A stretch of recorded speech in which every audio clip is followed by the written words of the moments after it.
हरे कृष्णा। नमस्कार देवी और सज्जनों, प्रभु जी एंड माता जी। हरे कृष्णा टीवी की ओर से आप सभी महानुभावों का हार्दिक स्वागत है हमारे इस प्रोग्राम में, जिसका नाम है एक मुलाकात कृष्ण भक्त के साथ। और आज की हम कड़ी में आपके लिए एक बहुत ही विशेष अतिथि ले आए हैं। जो व्यक्ति संकल्प कर लेता है उसके लिए कुछ भी असंभव नहीं है। दृढ़ संकल्प एक ईश्वरीय गुण है जो व्यक्ति को शक्ति और ऊर्जा से भर देता है, और ईश्वरीय गुण वाला व्यक्ति त्याग और बलिदान के लिए तैयार रहता है। ऐसा कहा जाता है, sacrifice is part of life, it is never to be regretted but it is to be aspired for. बलिदान जीवन का एक हिस्सा है जिसे कभी पछतावा नहीं करना चाहिए और इसके लिए आकांक्षी होना चाहिए। और जो त्याग हम दूसरों के लिए करते हैं और जो दूसरे हमारे लिए करते हैं, वही एक महान आशीर्वाद साबित होता है और इस समाज के लिए भला करता है। श्री चैतन्य महाप्रभु ने कहा है, भारत भूमि ते होइले मनुष्य यार, जन्म सार्थक करी करो पर उपकार। तो एक परोपकार की भावना के साथ में जो आज हमारे गेस्ट हैं उनसे आपको मिलवाते हैं, जिनका नाम है श्रीमान व्रजेंद्र कृष्ण प्रभु, श्री वैभव गुप्ता जी से, जिन्होंने NIT भोपाल से इलेक्ट्रिकल इंजीनियरिंग की है। राष्ट्रीय स्तर पर शतरंज खेलने के लिए इंटरनेशनल चैंपियन रह चुके हैं। एक असिस्टेंट मैनेजर, सहायक प्रबंधक के रूप में 2.5 वर्ष तक रिलायंस इंफ्रास्ट्रक्चर लिमिटेड में काम किया है और करंटली वे इस्कॉन उज्जैन के सह अध्यक्ष को प्रेसिडेंट है, जो कि भारत का 7वां इस्कॉन का बड़ा मंदिर है।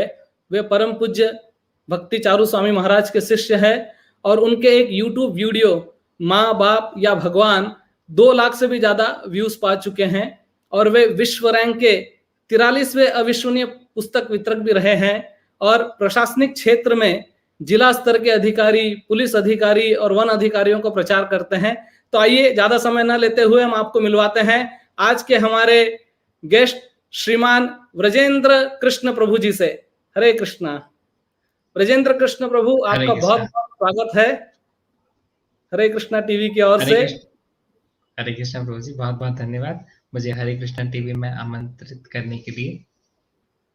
हमारा बड़ा सौभाग्य है प्रभु जी कि आज यहाँ पर आप आके और हम सभी को अपना संग लाभ प्रदान कर रहे हैं। तो जैसे कि हमारी परंपरा है हरे कृष्णा टीवी में, हम जो प्रोग्राम शुरुआत करते हैं तो हमारे गेस्ट को उनके बैकग्राउंड के बारे में पूछते हैं। तो जैसे कि मैं थोड़ा बहुत आपके बारे में जानता हूं कि आप जबलपुर से हैं और आपके पिताजी की बहुत एक अच्छी दुकान भी है कपड़े की, और आपका जो बचपन है वो जबलपुर में बीता। लेकिन आप जरा हमारे दर्शकों को थोड़ा और विस्तार से इसके बारे में बताइए और फिर हम ये जो चर्चा है उसको आगे लेके चलेंगे। जी, तो 1985 में मेरा बर्थ हुआ था और मैं एक मध्यम परिवार से था। तो उस समय अभी भी मैं याद करता हूँ and I am very grateful to my father कि कम पैसे होने के बावजूद भी उन्होंने मुझे हिंदी मीडियम में ना पढ़ाते हुए एक इंग्लिश मीडियम में पढ़ाया ताकि मैं अपना भविष्य और अच्छे से बना सकूं। तो बचपन से ही मैंने देखा पेरेंट्स के पार्ट में सैक्रिफाइस, उससे अपब्रिंगिंग बहुत अच्छी हुई। जो कोर वैल्यूज बचपन से हमको मिलती हैं वो लास्ट तक हमारे साथ में चलती हैं। तो जॉय हायर सेकेंडरी स्कूल में मेरा एडमिशन हुआ और 12th तक मैं वहीं पे पढ़ाई किया और उसके बाद फिर NIT भोपाल में एडमिशन लिया, रिलायंस में नौकरी किया, फाइनली फिर इसको ज्वाइन किया। बहुत बहुत धन्यवाद। तो आप जैसे स्कूल में जब पढ़ते थे तो आप पढ़ाई में किस प्रकार से थे, और आपने NIT किया है जो कि एक बहुत बड़ा अचीवमेंट है, और NIT करने के बाद में ऑब्वियसली आपने जॉब भी किया, तो थोड़ा आप उस जर्नी के बारे में बताइए। एक्चुअली पढ़ाई में मैं हमेशा से एवरेज स्टूडेंट ही रहा था। मैं देखा कि कभी भी मैं घर में प्रश्न भी पूछता था कि हम लोग 6th क्लास में हिस्ट्री, सिविक्स, ज्योग्राफी, इकोनॉमिक्स सब कुछ पढ़ते हैं, परंतु 7th क्लास में आते आते तो सब भूल जाते हैं। 3-3, 4-4 पेजेस के आंसर सब लोग याद करके जाते हैं। छोटा सा बच्चा इतने मेमोरी में रख के जाता है और 1 साल बाद तो सब कुछ भूल जाता है। तो I always used to ask this question कि मतलब इतना हम लोग को जो सब्जेक्ट मैटर दिया जाता है वो उसकी यूटिलिटी क्या है। मैथ्स में मुझे हमेशा इंटरेस्ट था, मैथ्स में जी कंसेप्ट हमारे खुलते थे, दिमाग भी चलता था। तो इस कारण से मैं हमेशा से स्कूल टाइम में एक एवरेज परफॉर्मर ही रहा। 12th क्लास में भी इनफैक्ट मेरे 66 परसेंटेज ही आए थे। अच्छा। तो आप समझ सकते तो हैं, फिर पर उसके एनआईटी बाद करने का एनआईटी करने का जी। विचार कैसे आया?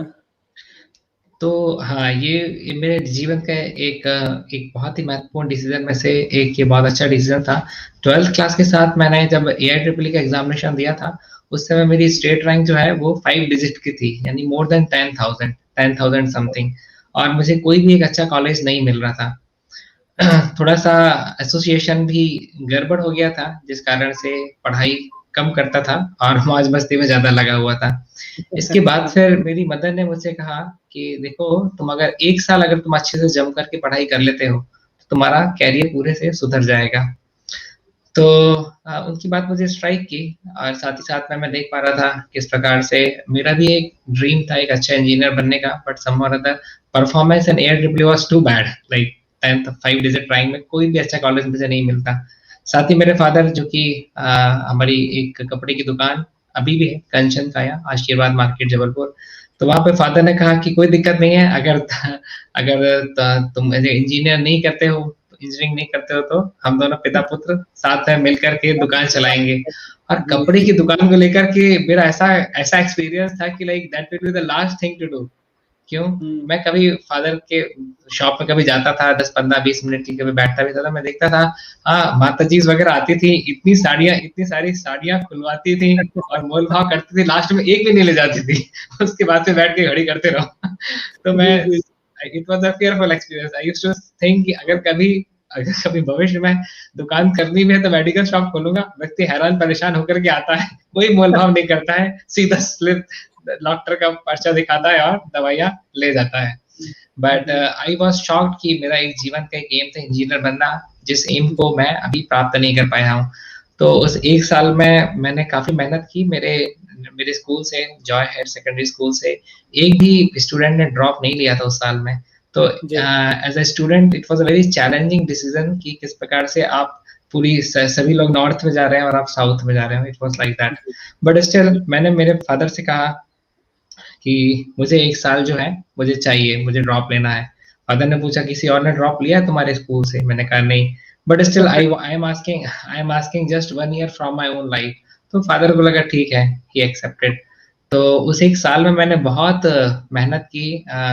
कोई किसी शादी में नहीं गया, किसी पार्टी में नहीं गया, किसी बर्थडे में नहीं गया। हाँ, तो I was completely focusing on my studies. कई बार रिलेटिव ने पॉइंट भी किया कि पढ़ाई ऐसी होती है क्या, मतलब हमारे घर में सभी लोग पढ़ते हैं, ऐसे थोड़ी कोई पढ़ता है कि कहीं कोई फंक्शन, कोई शादी, कोई पार्टी में अटेंड नहीं करने जा रहा। बट आई नो कि अभी 1 साल ही मुझे मुझे मिला है मुझे परफॉर्म करने के लिए। तो उस 1 साल में मुझे बेइंतहा मेहनत करनी है। मैंने जी। बहुत ही ऑनेस्टी के साथ में पढ़ाई किया। जितने भी मेरी डिस्ट्रैक्शंस थे उनसे मैंने अपने आप को अलग किया, एकदम जी। लेजर शार्प फोकस से पढ़ाई किया। और फाइनली एग्जामिनेशन डे में मैं विद कॉन्फिडेंस मैं एंटर किया। और एग्जामिनेशन के बाद में जब रिजल्ट आया और मैंने देखा कि पिछले साल तो स्टेट रैंक 10,000 प्लस लगी थी, और जब वहां पे देखा 433, स्टेट रैंक 433, तो मेरी भी आंखों में आंसू थे। हुँ। वो these were the tears of gratitude to God, definitely. To my mother. मेरी मदर एक्चुअली मेरी पहली शिक्षा गुरु बनी। जी, उन्होंने बचपन से बहुत छोटी-छोटी चीज़ों में मुझे बहुत अच्छे संस्कार दिए। किस प्रकार जी। से हमको रिसोर्सेज़ की रिस्पेक्ट करना है, पानी वेस्ट नहीं करना है, इलेक्ट्रिसिटी वेस्ट नहीं करना है, किसी भी दूसरे जीव को परेशान नहीं करना है। फूड को हमेशा रिस्पेक्ट करना है। थाली में जब बहुत छोटा था तब भी अ, कभी भी थाली से कुछ छोड़ता नहीं था, लेता ही उतना था जितना मैं खा पाऊँ। भले चाहे एक रोटी की भूख कम रह जाए, एक रोटी मुझे कम हो पाए, वो that will be acceptable, but एक रोटी फेंकनी नहीं चाहिए। तो ये वेरी बचपन से जो वैल्यूज जो इनकलकेट की मदर ने, so she became my first शिक्षा गुरु। वेरी इनफैक्ट इनफैक्ट एक एक एक मुझे एक इंसिडेंस भी याद आता है, शेयर करना चाहूंगा कि मैं जब 6th क्लास में था, तो उस टाइम पे ही मुझे घर में जो किराना जो राशन लाते हैं उसकी जिम्मेदारी दे दी गई थी। जी। तो अभी जनरली 6th क्लास का बच्चा इतनी जिम्मेदारी एक्सेप्ट भी नहीं करेगा, देंगे तो। बिल्कुल, तो बिल्कुल। तो एट दैट टाइम मेरे पास साइकिल थी और साइकिल से मैं किराना खरीदी करता था। और मैं वहाँ पे दिमाग लगाता था कैसे हम कम पैसे में ही जो है चीजों को परचेज कर सकें और कुछ सेविंग्स कर सकें।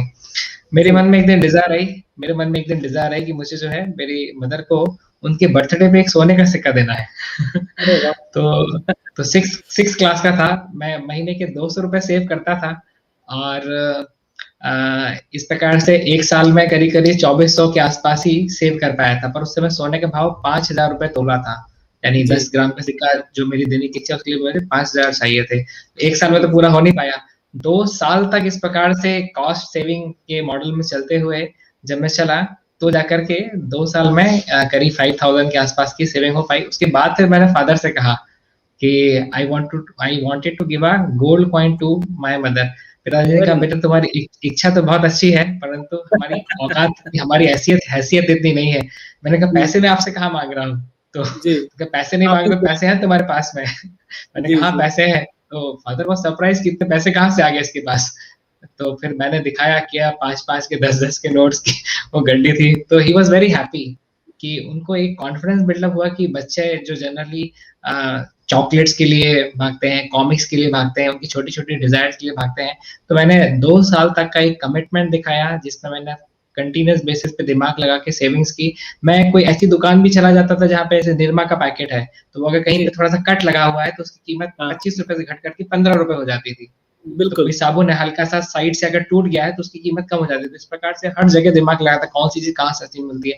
तो एक रिस्पॉन्सिबिलिटी फादर ने देखी, तो उनका भी मेरे प्रति फेथ बढ़ा। और जिस दिन मदर के बर्थडे पे जब हमने वो जो गोल्ड कॉइन जो गिफ्ट किया, हाँ, तो she was also very happy. She was also very happy कि like in such a small age the son desired to give a gold coin to a mother. This is truly amazing, Prabhu. This is truly amazing because generally अभी जैसे आजकल की अगर हम बात करें तो बच्चे तो अपने मोबाइल छोड़ने की उनको फुर्सत नहीं होती है, लेकिन कोई एक छोटा सा बच्चा इतना छठी क्लास में पढ़ता हुआ इतना विचार करे और इतनी सेविंग करे, ये बहुत ही अद्भुत है। और आपने बहुत अच्छा आपका पृष्ठभूमि बताया प्रभु जी। और एक चीज से तो मैं भी रिलेट कर पाता हूँ कि जैसे आपने साड़ी की दुकान की बात की, तो मेरे जीवन की शुरुआत भी कुछ कपड़े की दुकान में काम करने से हुई थी। बंबई में मंगलदास मार्केट में मैं काम करता था, तो I can understand your feeling कि आप कहाँ से गुजर रहे होंगे। लेकिन ये सही बात है कि आपने डिटर्मिनेशन रखा, और जैसे कहा जाता है कि कोई भी कार्य जादू से पूरा नहीं होता, उसे पूरा करने के लिए पसीना बहाना होता है, और साथ ही हमें दृढ़ संकल्प और कठिन परिश्रम की आवश्यकता होती है। तो आपने बहुत अच्छा परिश्रम करके, और जो 5 डिजिट में आपका जो आप नंबर बता रहे थे 10,000, वहां से 443 पे अगर आप आए हैं प्रभु जी, तो ये बहुत ही निश्चित रूप से it's a very commendable thing कि आपने एनआईटी को क्रैक करके और एनआईटी पास किया। और उसके बाद आई बिलीव आपको वहां से कोई कैंपस सिलेक्शन हुआ था। हाँ, वो भी एक विचित्र घटना है। वो सेकंड बेस्ट डिसीजन था मेरे जीवन का। एक्चुअली एनआईटी भोपाल में तो प्रवेश हुआ, फर्स्ट ईयर में रैगिंग वगैरह भी दिया। सेकेंड ईयर में चेस टूर्नामेंट के लिए जो नेशनल टीम के लिए जो सिलेक्शन होना था, उन 5 लोगों में मेरा भी नाम सिलेक्ट हुआ। उसके बाद फिर थर्ड ईयर के एंड में जो फर्स्ट फेज की कंपनीज थी, उसमें मैं जब प्रवेश किया तो उस समय थोड़े सीनियर्स के कांटेक्ट में था, जो कि बोलते थे कि तुम तो एनआईटी से हो, अपन तो एनआईटी से हैं, एमएससीटी वाले हैं, हमारा क्या सिलेक्शन तो वैसे ही हो जाएगा, कंपनी तो हमको दामाद के समान ले जाएगी। इंटरव्यूज वगैरह तो formality. I never prepared for campus, I just like ऐसे ही जाकर के बैठ गया, और I got rejected in 13 companies in a row. तो it was a big shock for me. 13 कंपनियों में मेरा रिजेक्शन हुआ। टीसीएस, विप्रो, पार्टनी, इन्फोसिस, टैक महिंद्रा, सारी कंपनीज में लाइन से रिजेक्शन होता चला गया। And I felt so bad कि मैं इतना संघर्ष करने के बाद एनआईटी भोपाल तक प्रवेश किया हूँ, और जॉब करने के लिए तो प्रवेश किया हूँ, जॉब लेने के लिए तो प्रवेश किया हूँ, और यहाँ पर थोड़ा सा फिर से मेरा एक खराब एसोसिएशन की वजह से मेरा इतना ज्यादा रिजेक्शन हुआ।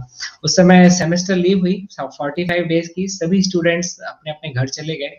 हमारी स्टूडेंट्स हॉस्टल की कैपेसिटी 260 लोगों की थी, उसमें से मुश्किल से 15 लोग ही करीब बचे होंगे, बाकी तो सभी अपने अपने घर चले गए। तो मैथ्स बंद हो गई। मैंने कहा कोई दिक्कत नहीं, जो भी संघर्ष करना होगा मैं संघर्ष करूंगा और यहीं पर ही रहूंगा, क्योंकि एक बार घर चला गया तो वो कंपनी क्रैक करने का डिटरमिनेशन नहीं रहेगा। जी। जी तो इस कारण से मैंने कहा whatever it comes in my way I am going to face that. Match बंद होती कोई दिक्कत नहीं, मैं टिफिन लगवा लूंगा। टिफिन का खाना अच्छा नहीं, कोई दिक्कत नहीं, मैं फल खा के चला लूंगा।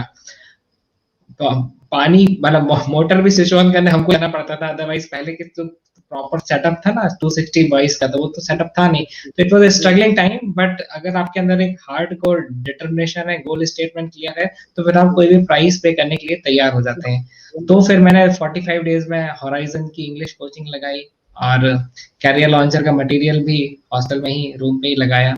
तो फाइनली फिर सेकंड फेज की जो पहली कंपनी वेदांता आई, तो वेदांता में मेरा सिलेक्शन हो गया। So then like everyone was happy, then everyone was happy. तो वो सेकंड बेस्ट डिसीजन था जीवन का, जिसमें मैं घर न जाकर के संघर्ष किया। इससे मुझे एक चीज समझ में आई कि संघर्ष बहुत जरूरी है। बिल्कुल Krishna consciousness is not something जहाँ पे आपको प्राइस नहीं मांगी जाएगी। या हाँ, कई बार लोगों को लगता है कि हाँ जस्ट लाइफ हमारी गुडी गुडी हो जाएगी जस्ट गॉड के एंटर होने से। नहीं नहीं, ऐसा नहीं है, बल्कि संघर्ष बहुत जरूरी है। whoever pays the price of struggle bears the fruit of sweetness, success। Definitely तो सेकंड फेज में पहली कंपनी वेदांता में जब सिलेक्शन हुआ, उस समय उसका 3.6 लाख सीटीसी पैकेज था 2008 में। तो उस समय it was a very decent package, 30,000 per month, and everyone was appreciating. अच्छा अभी तो हाँ हमारे भैया और हमारे भांजे और हमारा भतीजा, एवरीवन अप्रिशिएटिंग। और उसके बाद में फिर रिलायंस इंफ्रास्ट्रक्चर लिमिटेड एक ड्रीम कंपनी आई। तो हम लोग एक कंपनी में सिलेक्शन के बाद में दूसरी ड्रीम कंपनी में ही बैठ सकते थे। तो रिलायंस में भी चूंकि ऑलरेडी कैंपस की प्रिपरेशन तो हो चुकी थी, तो रिलायंस को भी फिर क्रैक किया। रिलायंस इंफ्रास्ट्रक्चर का बहुत अच्छा पैकेज था, 5.5 lakh CTC. So that was again a big big hike. ये मैं आज से 13 साल पुरानी बात कर रहा हूँ। सो आज से 13 साल पहले 5.5 लाख सीटीसी से 45,000 per month was a very good package. चीजें बहुत सस्ती थी उस समय। सोने का दाम करीब 12,000 रुपए के आसपास रहता था, 12,000 तोला, 12,000 रुपए तोला, जो कि आज अभी 50,000 प्लस रहता है। जी, तो you can well imagine like it was very decent package. So I was also very happy, and the parents were also very happy कि अभी बच्चा हमारा दो कंपनी उसके पास में है। अभी तो एक सेमेस्टर और पढ़ना भी बाकी है। तो the things were going very well. तो very nice rose, indeed it's very very inspiring कि कैसे आप बता रहे हैं कि जैसे अभी ऑब्वियसली हमारे जो श्रोतागण जो हमको सुन रहे हैं वे भी इससे बहुत प्रेरणा पाएंगे कि जैसे आप मेहनत करके पहले तो एनआईटी में प्रवेश किए और उसके बाद थोड़े से लैक्स हो गए और थोड़ा आपका एसोसिएशन भी थोड़ा डिफरेंट टाइप का रहा। तो ये बहुत जरूरी है हमारे लिए जानना कि किस प्रकार के हम संग में रहते हैं, किन लोगों के साथ में रहते हैं और क्या हमारा डिटर्मिनेशन। आपका एक्चुअली प्रभु जी डिटर्मिनेशन बहुत अच्छा है और आपने, मुझे लगता है कि अभी आप ब्रह्मचारी हैं लेकिन पहले से आप बहुत डिसिप्लिन लाइफ जी रहे हैं कि आपने इतना दृढ़ संकल्प किया कि 200 से ज्यादा छात्र जो है वो वापस अपने घर चले गए हैं छुट्टी मनाने के लिए, लेकिन आप बस वहीं पे लगे रहे और येन केन प्रकारेण आपने सोचा कि बस मुझे इसको क्रैक करना है और आपने कर दिखाया। और ड्रीम कंपनी रिलायंस में आपका प्लेसमेंट हो गया इतना रिजेक्शन होने के बाद। तो आपकी लाइफ भी जो है वो बहुत ही काफी मतलब प्रेरणादायक है प्रभु जी। तो फिर रिलायंस में आपने कितने साल तक काम किया और फिर आपका इस्कॉन से कब कांटेक्ट हुआ और कब आप कृष्ण भावनामृत में आए? तो ये क्या जर्नी थी आपकी? एक्चुअली कृष्णा कॉन्शियसनेस में मैं जो है मार्च मंथ में ही आ गया था जी। मार्च 2007। Okay. 2007. So that was like in the middle of 6th semester, you can say. Okay. Middle of 6th semester में आ गए थे और उसी समय से थोड़ा सा इस्कॉन के कांटेक्ट में थे। तो इस कारण से फादर को भी थोड़ा सा डाउट हो रहा था कि इसका कैंपस सिलेक्शन जो नहीं हुआ इसका कारण कहीं हरे कृष्णा तो नहीं है क्योंकि हाँ मंत्र जपता है, हरे कृष्णा मंत्र का जप करता है, कंठी माला पहनता है, इस चक्कर में इसका कैंपस सिलेक्शन नहीं हुआ। जबकि मैं जानता था कि इसका रीजन ये नहीं है, बल्कि इसने तो मुझे फेथ दिया है कि मैं अगर हारता भी हूँ तो मेरा ऐसा मानना है कि बेसिकली हम हार के पहले हार नहीं मानना, जीत के पहले जीत नहीं मानना। जी। There is no that point or last point. We always have the way to go. We can always perform and change the game. तो उस सेंस में मैं जानता था कि कमी मेरी प्रिपरेशन में है, कमी मेरे में है, तो उसको मुझे दूर करना होगा। तो इस्कॉन से जुड़ करके मुझे काफी शक्ति भी मिली। कृष्णा कॉन्शियसनेस पे मैं बुक डिस्ट्रीब्यूशन करते हुए हिज होलीनेस भक्ति प्रेम स्वामी महाराज हमारे 3rd ईयर के हॉस्टल में आए थे एकादशी के दिन। तो मैं और मेरे साथी अभय चरण प्रभु और वंशीधारी प्रभु, हम तीनों एक साथ ही उनके संपर्क में आए थे और कुछ उनने बुक्स दिखाई थी, हमने बुक्स ली भी। उन्होंने कुछ बताया था, can a scientist believe in God पे सेशन लिया था, पर उनकी बंगाली एक्सेंट की वजह से हमको ज्यादा कुछ समझ में नहीं आया था। इतनी समझ में आया था कि आदमी बहुत अच्छे हैं, जो बोल रहे हैं हमको ज्यादा समझ में नहीं आ रहा है। फिर उन्होंने इस्कॉन टेम्पल में इनवाइट भी किया। इस्कॉन मंदिर हम गए, मंदिर में गए तो बहुत अच्छा एक अलग ही प्रकार का एटमॉस्फेयर मिला। जनरली मंदिर में लोग बाग घंटा बजाते रहते हैं, तो यहाँ पे देखा यहाँ तो घंटा है ही नहीं। यहाँ तो घंटा ही नहीं है। मंदिरों में जनरली नारियल के जो छिलके पड़े रहते हैं, यहाँ पे तो पूरा एकदम नीट एंड क्लीन कि आप फर्श में कहीं भी बैठ जाओ आपको बहुत अच्छा लगे। तो इतनी हाई डिग्री क्लीननेस, इतना सुंदर गार्डन, इतनी शांति, कीर्तन भी हो रहा, तो एकदम सुर ताल मृदंग करताल के साथ में एक स्वीट वॉइस में कीर्तन हो रहा था। तो ये सारी चीजें हमको अट्रैक्ट की। उसके ऊपर से जो प्रसाद मिला, that was very very attractive. तो एक इतना हमारा एप्रिशिएशन फैक्टर इतना ज्यादा ऊपर शूट कर गया कि everyone wants to repeat the pleasureful experience। तो हम लोग ने सोचा कि यहाँ बार-बार आना चाहिए हमको। डेफिनेटली। तो वहां से हमारी कृष्ण कॉन्शियस जर्नी की शुरुआत हुई। और इसके बाद में कैंपस सिलेक्शन होने के बाद तो फिर पेरेंट्स का भी कोई कंसर्न नहीं, तो उन्होंने भी कहा अच्छे से भक्ति करो। और they were also happy because एक बार लड़के की नौकरी अगर लग गई है तो like everyone is settled down। तो इस माध्यम से फिर मैं रिलायंस में जब ज्वाइन किया तो रिलायंस में कुछ 14 दिन की ट्रेनिंग फरीदाबाद में हुई। फिर वहां से सिंगरौली के पास में सासन थर्मल पावर प्लांट, जो कि 4000 मेगावाट का थर्मल पावर प्लांट बनने जा रहा था, वहां पर हमको 2 महीने के लिए रखा गया। फिर प्रोजेक्ट में थोड़े से कुछ वेरिएशंस आए और हमको नोएडा में शिफ्ट कर दिया गया। तो इस प्रकार से 1 साल तक मैं ग्रेजुएट इंजीनियर ट्रेनिंग के रूप में सर्व किया। फिर प्रमोशन हुआ और असिस्टेंट मैनेजर के रूप में 1 साल बाद कंटिन्यू किया कंपनी को। अलग अलग डिपार्टमेंट में सर्व किया। रिलायंस में जब नोएडा में ट्रांसफर हुआ तो उस समय मैं वहाँ पे environment health and safety department में था। वहां से फिर रोजा साइट, जो कि लखनऊ से 170 किलोमीटर दूर सिचुएटेड है, वहाँ 1200 मेगावाट का पावर प्लांट है। वहां पर गया, वहां पर करीब 1 साल के आसपास स्पेंड किया। वहां पे बॉयलर में संभालता था, बॉयलर बिजली कैसे बनती है ये भी बड़ी इंटरेस्टिंग है। 26 फ्लोर पे बॉयलर रहता था हमारा। कभी कभी लिफ्ट जब खराब हो जाती थी तो पैदल चढ़ करके 26 मंजिल तक जाना पड़ता था। तो वो सारी स्ट्रगल्स भी है। ऐसा लगता है प्रभु जी कि आपको बहुत सारी ट्रेनिंग जो है वो आपके जो त्याग की और जो परिश्रम की ट्रेनिंग है वो आपके इवन काल में ही मिल गई थी। लेकिन एक बात आपने बहुत अच्छी बताई प्रभु जी, जो हमने काफी और हमारे दूसरे जो हमारे मेहमान हैं उनसे भी सुनी है, कि कई बार लोगों में भ्रांत धारणा रहती है कि अगर कोई इस्कॉन ज्वाइन कर लेता है या कोई भक्ति करने लग जाता है इन जनरल, तो थोड़ा बहुत अलग हो जाता है और उसका इतना ध्यान नहीं रहता है। लेकिन आप बता रहे हैं कि जैसे भक्ति करने की वजह से आपका कंसंट्रेशन पावर और बढ़ गया, आप में डिटर्मिनेशन और बढ़ गया और आप में इच्छा बढ़ गई कि नहीं मुझे ये करना है, क्रैक करना है। और आपने फिर कंपनी ज्वाइन करके और बहुत ही कर्मठता से अपना कार्य भी बताया। जैसे आप इतना अच्छा एग्जांपल देके बता रहे हैं कि भाई 26 माला कौन चढ़ता होगा लेकिन आपने वो भी कार्य किया और इतना अच्छा आप रिलायंस में कर रहे थे। तो फिर आप में ये ब्रह्मचारी आश्रम में जाने की प्रेरणा कहाँ से आपको प्राप्त हुई? और यदि आप ब्रह्मचारी आश्रम में गए तो आपके पास में जो ऑब्वियसली आप पहला तो आपका परिवार और आपके जो मित्रगण थे उनका क्या रिएक्शन रहा कि भाई इतना अच्छा काम आप कर रहे हैं, असिस्टेंट मैनेजर की पोजीशन पे आप है और क्यों आप सब कुछ अचानक छोड़ के और मंदिर में चले गए? जी, तो मैं लाइफ में हर एक इंसिडेंट से कुछ ना कुछ सीखने का प्रयास करने का प्रयास किया। क्योंकि मैं जब शील प्रभुपाद जी की पुस्तकें पढ़ता था तो शील प्रभुपाद भी ऐसा ही करते थे।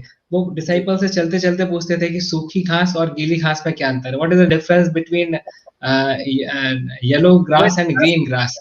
तो छोटी छोटी चीजों से प्रभुपाद जो है वो डिसाइपल्स को बताने का प्रयास करते थे। डिसाइपल लोग बोलते थे कि one has some nutrients, one has no nutrient. Prabhupada ji बोलते नहीं, जो ग्रीन ग्रास है वो जड़ से कनेक्टेड है और जो येलो ग्रास है वो जड़ से डिस्कनेक्टेड हो गई है। तो इस प्रकार से जब तक हम कृष्ण से कनेक्टेड, जब तक हम भी ग्रीन रहेंगे, कृष्ण से डिस्कनेक्ट होंगे तो येलो हो जाएंगे। तो इस प्रकार से मैंने शील प्रभुपाद की लाइफ में देखा, उनके पास टाइम पढ़ा, तो लगा कि Prabhupada was very very active और वो छोटी छोटी चीजों से भी एक लर्निंग लेसन्स निकालने का प्रयास करते थे पास टाइम। तो मैंने भी इसी इसी इसी चीज को देखते हुए लाइफ से बहुत सारे लर्निंग लेसन्स भी निकालने का मैंने प्रयास किया। मैं आगे रिलायंस में रोजा थर्मल पावर प्लांट से वापस से मैं प्रोजेक्ट मैनेजमेंट में आया नोएडा में, और मैं देखा कि मैं वहां पे नोएडा में प्रीचिंग करने का प्रयास किया, परंतु टाइम बहुत कम पड़ जाता था कॉर्पोरेट लाइफ के साथ में। अब साधना करते हैं उसमें और कॉर्पोरेट रिस्पॉन्सिबिलिटी में पूरा टाइम निकल जाता है। तो जो एक प्रीच करने का जो एक विगर था कि स्टूडेंट्स को मैं ये नॉलेज को एक सिस्टमेटिकली प्रेजेंट करना चाहता था, उनको उनकी बैड हैबिट से मुक्त कराना चाहता था, और एक अच्छा एक यूथ को एक पॉजिटिव एनर्जी देने का जो मेरा प्रयास था, उसके लिए समय कम पड़ जा रहा था। करेक्ट। तो इस कारण से मैं हमेशा सोच रहा था कि अब ऑलरेडी मैंने इतना नॉलेज जो एसिमुलेट किया है, इसको मैं बेसिकली इससे मैं सोसाइटी की सर्विस नहीं कर पा रहा हूँ, इस चीज का खेद एक मन में था।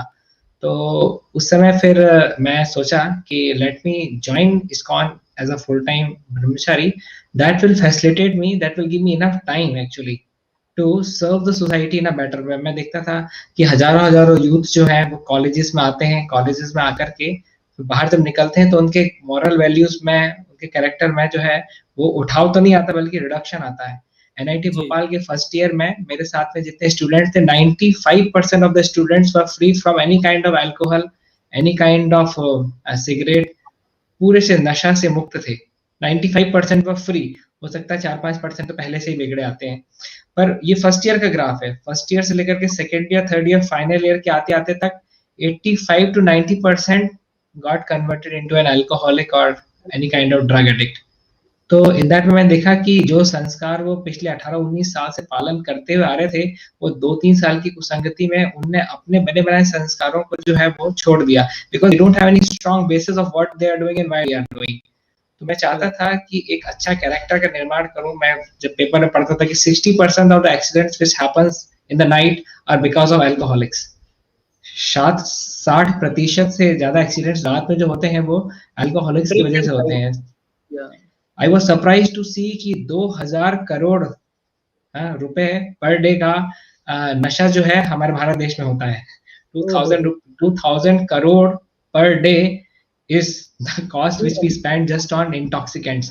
So these are very surprising facts which we often read. तो हमेशा से एक दिल में एक ऐसी इच्छा थी कि मैं हो सकता है 100 लोग, 500 यूथ, 1000 यूथ, जितने भी यूथ के कांटेक्ट में आऊं, at least I should give wonderful shape to their life. तो ये प्रीचिंग की डिजायर थी, पर प्रीचिंग के लिए टाइम नहीं मिल पा रहा था।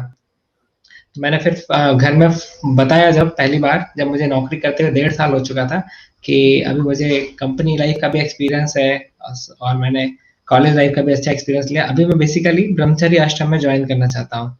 तो father was not happy. Father was initially not happy, क्योंकि उनके भी ड्रीम्स थे। I am the only son of my parents, no brother no sister.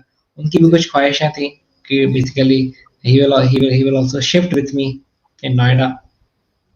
But abhi now all of a sudden I am saying something which is completely out of his mind।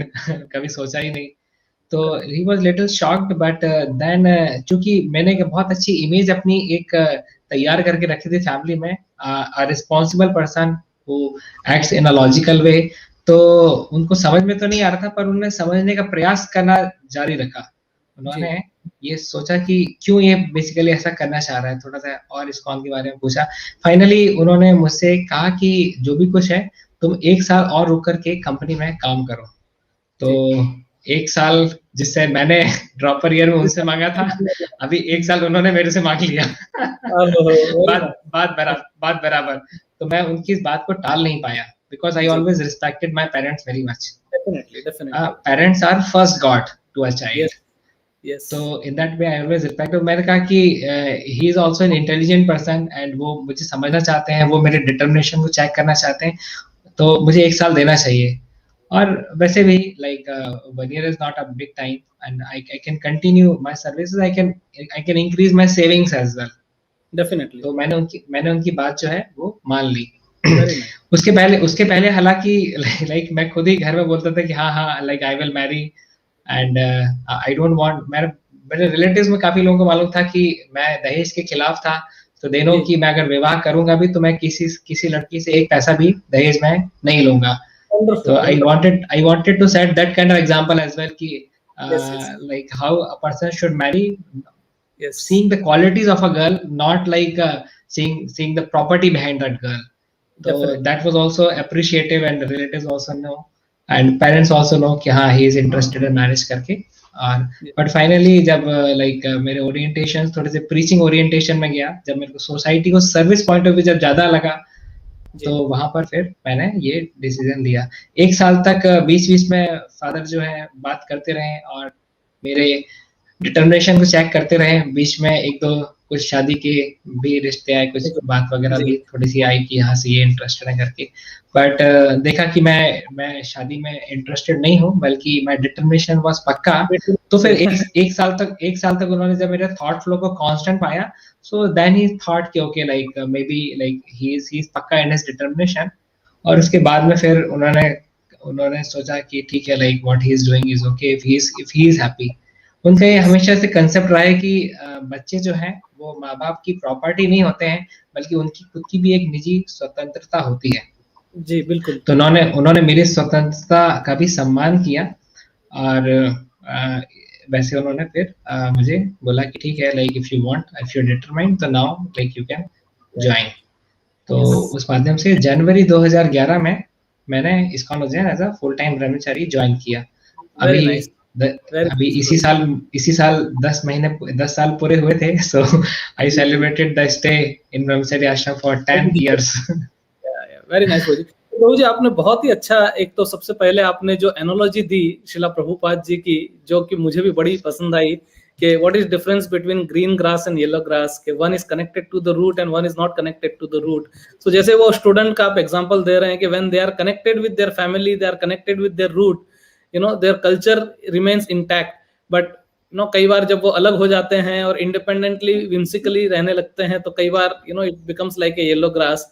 और आपने बहुत अच्छी तरह से बताया कि किस प्रकार से आपने जीवन में बहुत सारे लाइफ लर्निंग लेसन्स आप लेते आए हैं, और आपने ये जो डिसीजन लिया है ये सोसाइटी को सर्व करने के लिए, क्योंकि एक जो कॉर्पोरेट लाइफ होती है, मुझे भी पता है, बहुत स्ट्रेसफुल होती है और बहुत बहुत ज्यादा उसमें भोग देना पड़ता है। बहुत पहले तो ऐसा होता था कि गवर्नमेंट जॉब या दूसरे होते थे तो 9 to 6 आपने काम कर लिया, उसके बाद आप फ्री हो। पर अभी तो कभी कभी आपको रात को 11-11 बजे तक काम करना पड़ता है, कोई टाइमिंग ही नहीं होता है आने जाने का, तो बहुत स्ट्रेसफुल होता है। और इसीलिए आपने जो ये डिसीजन लिया, नंबर 1 वो परोपकार के माध्यम पे लिया, जो कि बहुत ही जरूरी है।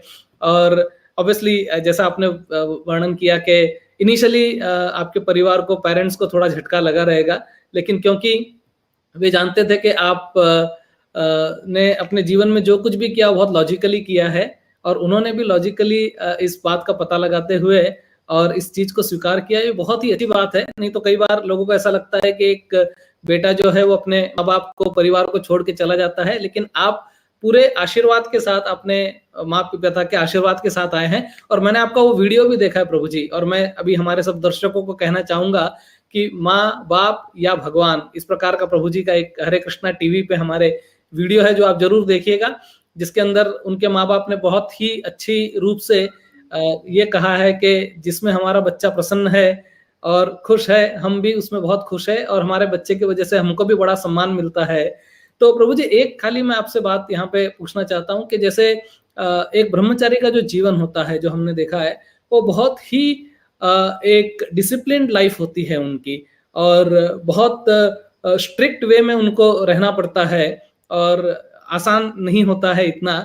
तो ये जैसे अगर मैं आपको एक पैरेलल कंपैरिजन दूं, तो जैसे एक सोल्जर होता है, जो सोल्जर अपने जब कर्तव्य का पालन करता है, अपना निर्वाह करता है, और जब बॉर्डर पे होता है तो कई बार उसको खाना नहीं मिलता है ढंग से, सोने को नहीं मिलता है, कई कई महीनों तक पानी नहीं मिलता है, और बहुत सारी ऐसी कठिनाइयों का सामना करते हुए भी अपनी मातृभूमि के लिए वो सर्वस्व सहन करता हुआ, त्याग करता हुआ वो कार्य करता है। तो कई बार जब लोग सोल्जर बनते हैं तो उसको बहुत अप्रिशिएट करते हैं, लेकिन जैसे ब्रह्मचारी अगर कोई बन जाता है तो लोग उसको क्रिटिसाइज करते हैं और कहते हैं कि अरे क्या है, तो तुम कुछ कार्य नहीं कर रहे हो। लेकिन ये भी परोपकार का काम है, तो ब्रह्मचारी लाइफ जो होती है प्रभु जी कैसे होती है? क्या इसके अंदर आपको कितनी फ्रीडम मिलती है? क्या आपको कार्य करना पड़ता है? क्या आपसे कोई जबरदस्ती की जाती है? या what kind of life it is, so that our audience can know कि किस प्रकार का जीवन जो है वो अपने स्वतः अपनी इच्छा से अपनाया और आपके माता पिता ने भी उसके लिए बहुत पूर्ण रूप से आशीर्वाद दिया। सबसे पहले तो कभी भी कोई व्यक्ति अगर बोलता है कि इस्कॉन खराब है या ब्रह्मचारी जो है दे आर एस्केपिस्ट, मुझे सुनकर के खराब नहीं लगता, बल्कि मैं ये सोचता हूँ कि बेसिकली ऐसा बोल क्यों रहे हैं, क्योंकि बेसिकली इनकी अंडरस्टैंडिंग क्लियर नहीं है, इनको नॉलेज का अभाव है ना, इस कारण से। तो मैं बेसिकली उनको एजुकेट करने का प्रयास करता हूँ। मैं पूछता हूँ आपको इस्कॉन के बारे में क्या मालूम है, तो उनको पता नहीं रहता ज्यादा कुछ। तो आपको ब्रह्मचर्य आश्रम के बारे में क्या मालूम है, तो आश्रम के बारे में नहीं मालूम। तो जिस प्रकार से मुझे लगता है कि ये लोग बेसिकली ब्रेन वॉश्ड हैं, because they are supposed to think in a particular way without knowing something. जैसे मैंने कोई मूवी देखी नहीं है, मैं बोल रहा हूँ ये मूवी खराब है, सो लोग हंसेंगे ना मेरे ऊपर, आपने मूवी देखी क्या नहीं देखी, पता कैसे चला खराब है। So that way people don't have knowledge about what a brahmachari does in brahmachari ashram. People don't have knowledge about what ISKCON is doing, and they jump into conclusion. तो ये jumping into conclusion की tendency के कारण से लोग जो हैं इस प्रकार से रिएक्शन देते हैं। तो हमको उनको धैर्यतापूर्वक बताने की आवश्यकता है, समझाने की आवश्यकता है। ब्रह्मचारी लाइफ एक बहुत ही डिसिप्लिन लाइफ है। सी, एक बहुत इंपॉर्टेंट कोट मैंने पहले पढ़ा था कि the price of discipline is much lesser than the regret of lamentation. Yeah. Either you pay the price of discipline or you pay the price of regret of lamentation. तो वो बहुत ज्यादा रहता है। एक अच्छी आदत जो कि हम कल्टीवेट करके आगे चलते हैं, वो एक प्रॉफिट मेकिंग कंपनी के समान बन जाती है। एक खराब आदत जो हम लेकर चलते हैं, एक समय के बाद में एक लॉस मेकिंग कंपनी के समान बन जाती है। हर महीने आपको 5 लाख का लॉस करके चली जाएगी।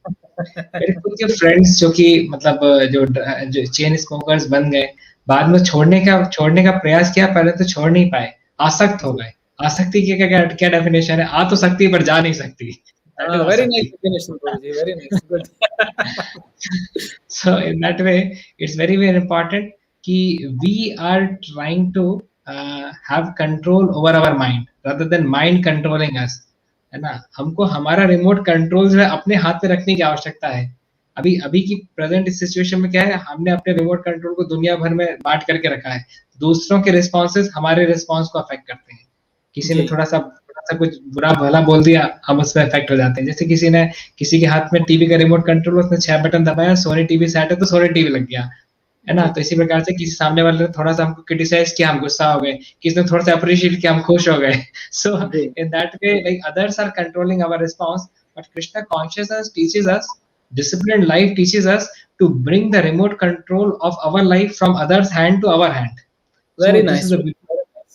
This is the beauty of Krishna consciousness and the disciplined life which we live here. हम सुबह 4 बजे के पहले उठ जाते हैं ब्रह्म मुहूर्त में, और 4:30 बजे हम सभी को जो टेम्पल की सबसे पहली आरती, मंगल आरती होती है, उसमें हम लोग को रिपोर्ट करना रहता है। अगर हम रिपोर्ट नहीं करते तो हमसे प्रश्न पूछा जाता है कि क्या आप बीमार थे, कि क्या कारण था कि आप उसको अटेंड नहीं कर पाए। तो एक डिसिप्लिन है। अब आप सोचिए, किसी व्यक्ति को आप अगर 1-2 दिन 4:30 बजे उठा भी दो, तो तीसरे दिन वो नहीं उठेगा, आप कुछ कर लीजिए, चौथे दिन नहीं उठेगा, लोग केवल दिन नहीं उठेगा। सुबह जल्दी उठते हैं बस।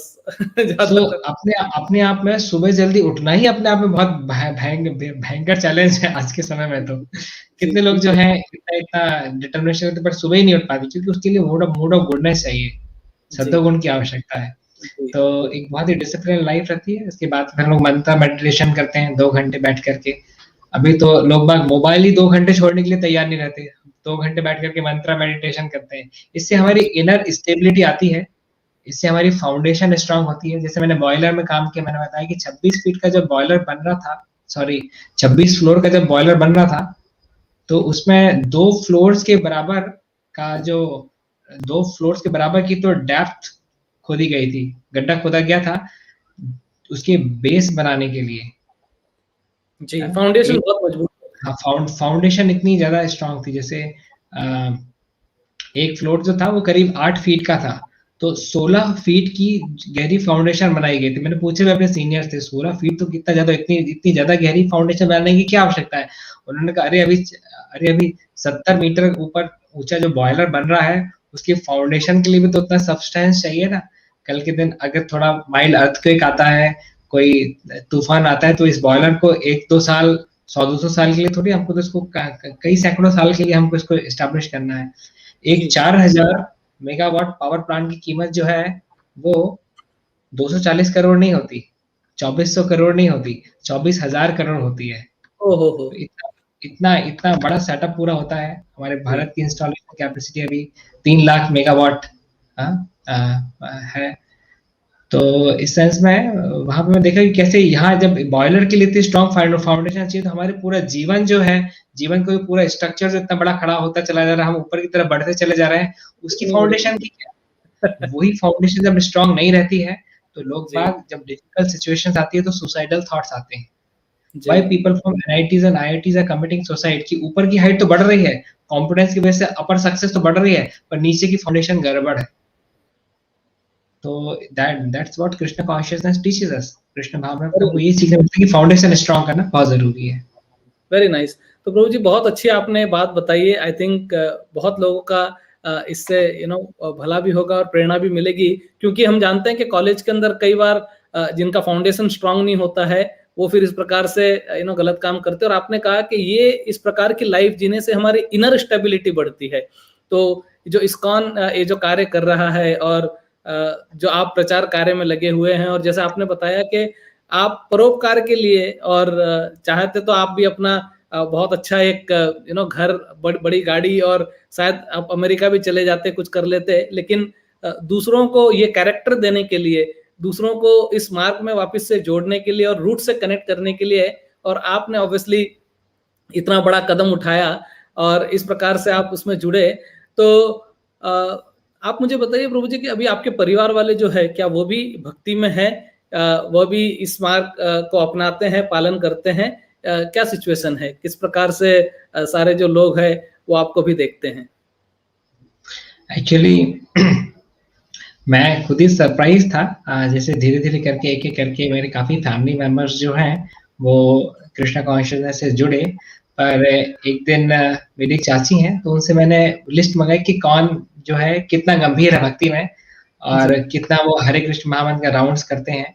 तो उसके बेसिस पे उन्होंने जो जब लिस्ट भेजी, तो even I was surprised to see कि अभी 17 फैमिली मेंबर्स मेरे जो हैं वो इस्कॉन से जुड़े हुए हैं, और उसमें 6 से 7 काफी सीरियसली कनेक्टेड है, जबकि ये लोग में से किसी एक का भी जो है इस्कॉन से पहले जुड़ाव नहीं था।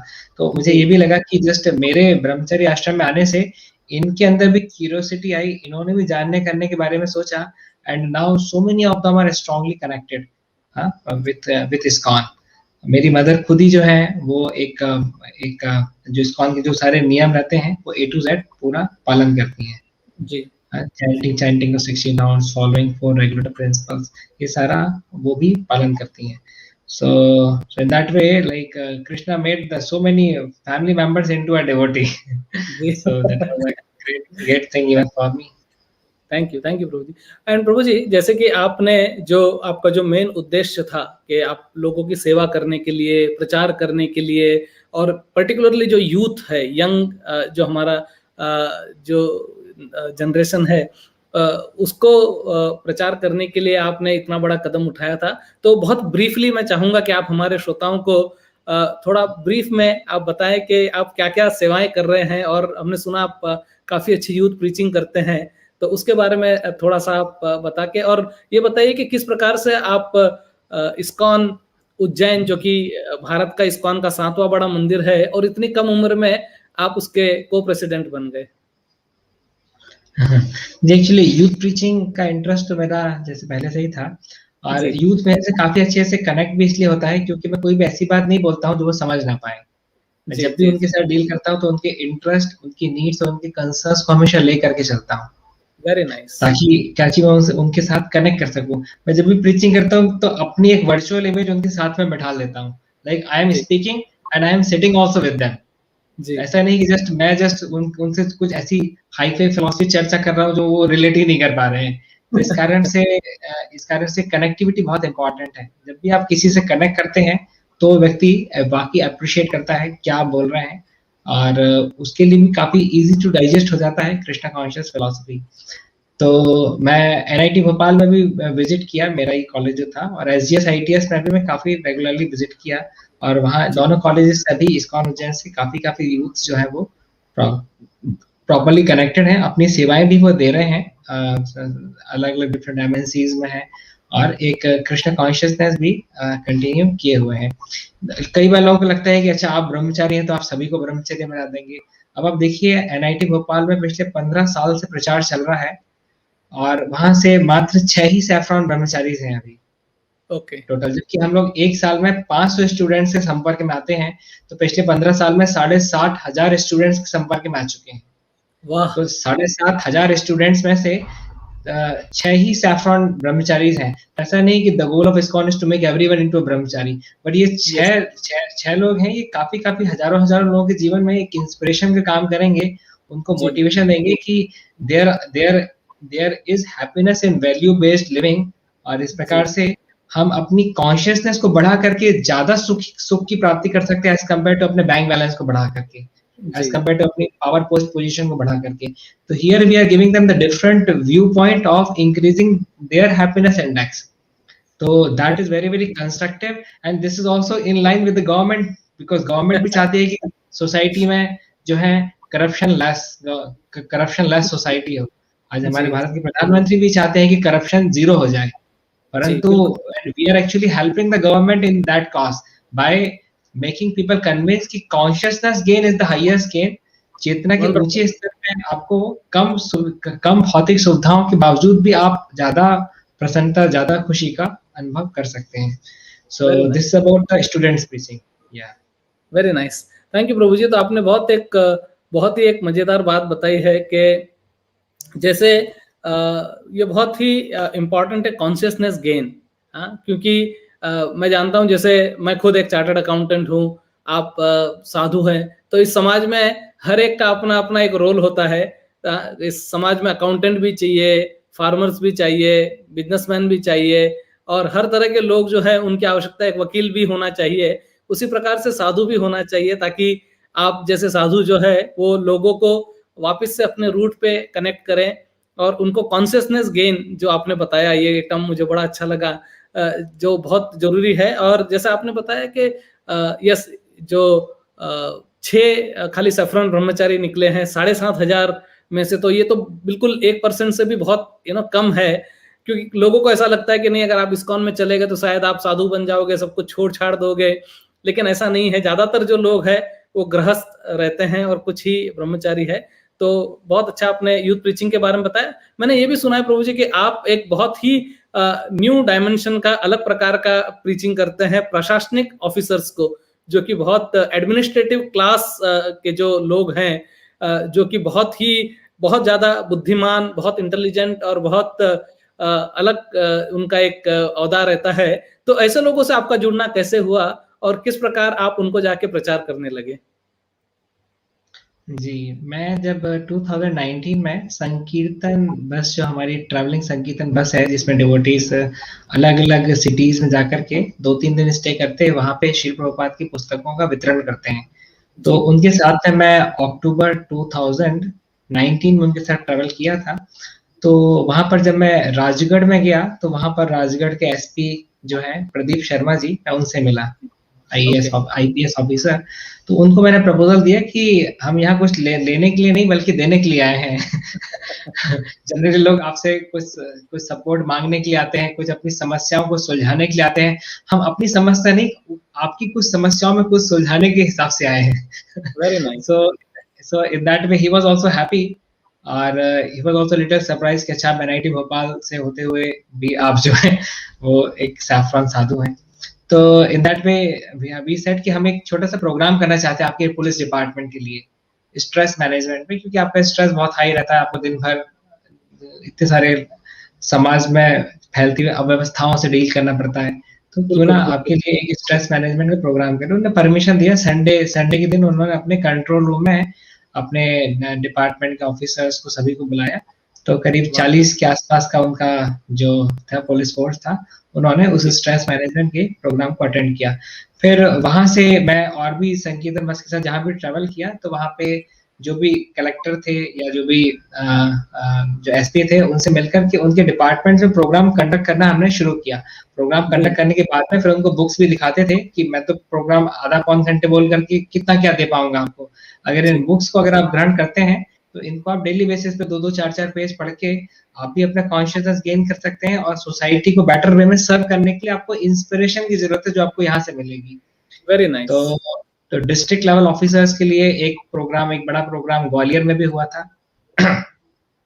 वहां पे आईएएस ऑफिसर अनुराग चौधरी जी ने इस प्रोग्राम को संचालित किया था। दिस हैपेंड इन नवंबर 2019 या तो इसका प्रेस कवरेज भी गवर्नमेंट की तरफ से हो जाता था, न्यूज पब्लिसिटी वगैरह।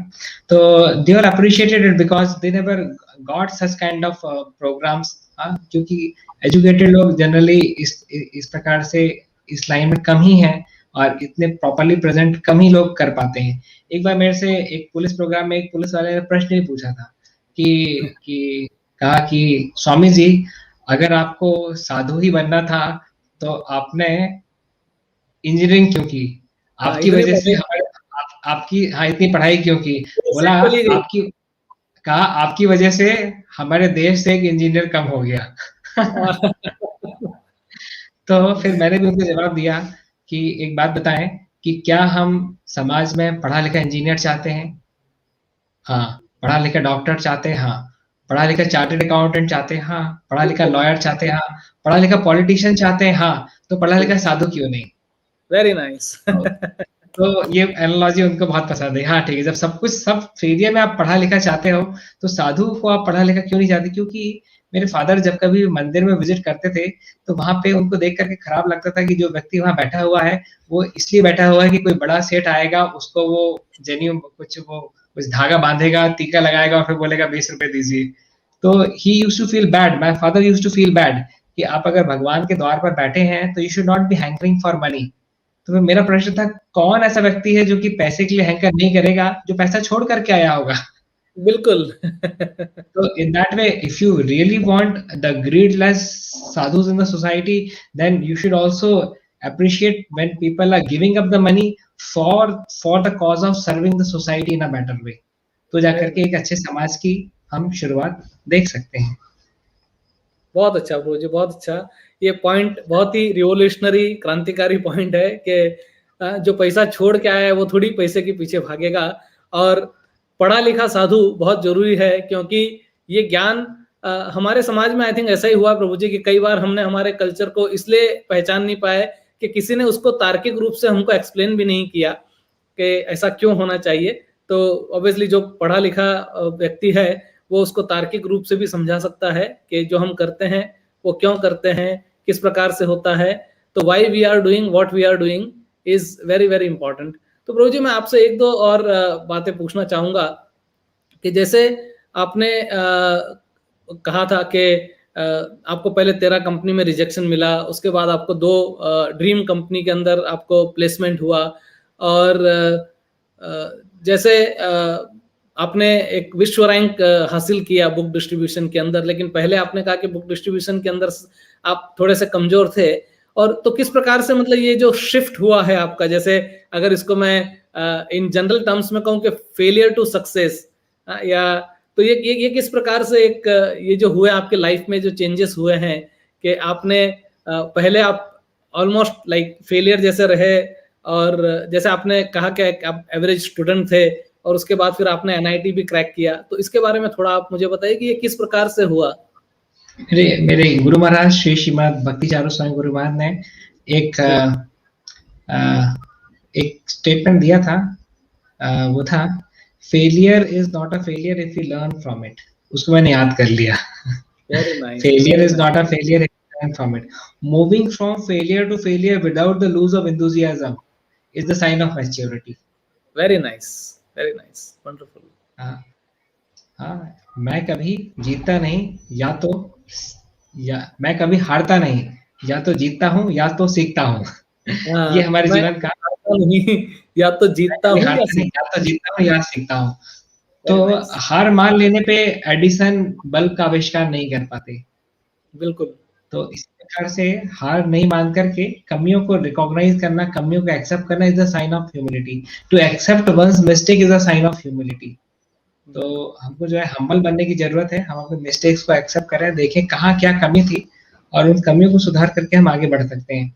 तो बुक डिस्ट्रीब्यूशन में भी जैसे मैंने कहा कि जब मैंने जो बड़े प्रोग्राम्स करना शुरू किए, तो प्रोग्राम्स में मैं बेसिकली उनकी लाइफ की जो प्रॉब्लम्स हैं उनके सॉल्यूशन भगवत गीता में कहाँ-कहाँ दिए गए हैं, इसका पूरा चार्ट बना करके उनको भगवत गीता एक उनकी लाइफ सॉल्विंग मैनुअल के रूप में प्रेजेंट करता था। वेरी लोगों नाइस। का भगवत गीता पढ़ने में इसलिए इंटरेस्ट नहीं होता, उनको लगता है कि ये तो कोई एक 5000 साल पुरानी किताब, इसको कौन पढ़ेगा। पर जब मैं उनकी समस्या से अभी के समाधान को अवगत कराता था, तो उनको लगता था कि हाँ, like this is really the big thing. जैसे मैं पुलिस वालों के साथ में था, मैं जो 330 पुलिस ऑफिसर्स का जो प्रोग्राम हुआ था उज्जैन में, जिसमें 7 आईपीएस ऑफिसर्स थे। उसमें आईजी आईजी सर ने उनको, आईजी राकेश गुप्ता जी ने उस प्रोग्राम को संचालित किया था। तो उस प्रोग्राम में भी मैंने उनसे कहा था कि आप तो दिन रात क्रिमिनल से डील करते हैं पुलिस डिपार्टमेंट में, तो मैंने कहा कि आपके जितने भी पुलिस रिकॉर्ड्स हैं, उनमें जितने भी आपने क्राइम्स जो लिखे हैं, उनको अगर मैं 3 कैटेगरीज में समराइज कर दूं, तो उन्होंने कहा इतने सारे क्राइम्स को 3 कैटेगरीज में कैसे डालोगे आप? मैंने कहा मैं प्रयास करता हूँ।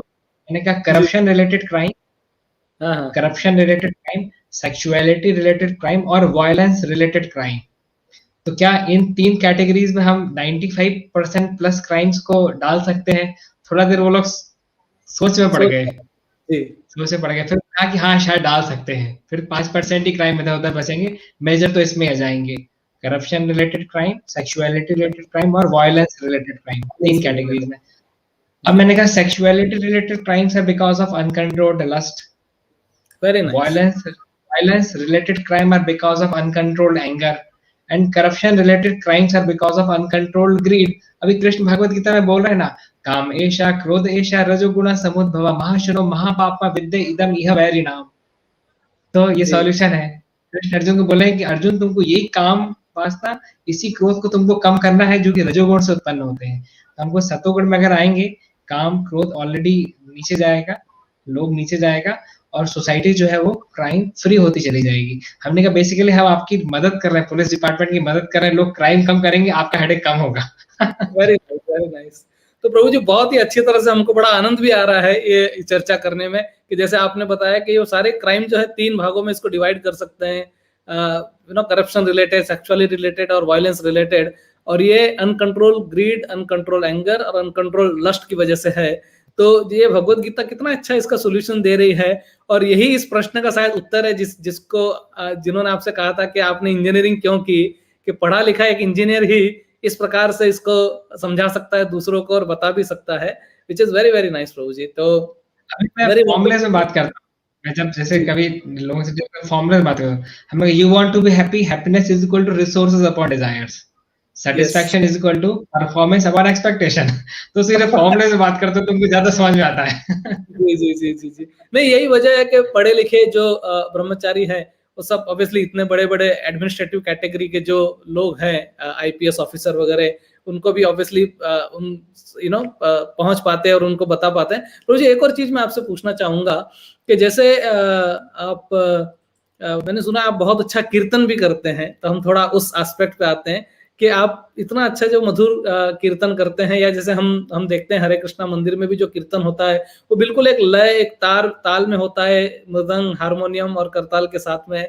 तो क्या आपकी म्यूजिक में पहले से ही रुचि थी और फिर आप इस रुचि को करने लगे, कि किस प्रकार से आपको बचपन में शायद अच्छा लगता था, नहीं लगता था, कैसे? बचपन से 12th तक जो मेरे साथ थे उन्होंने भी देखा कि मैं कभी भी कोई भी बॉलीवुड हॉलीवुड कभी भी कोई सॉन्ग आज तक मैंने नहीं सुना।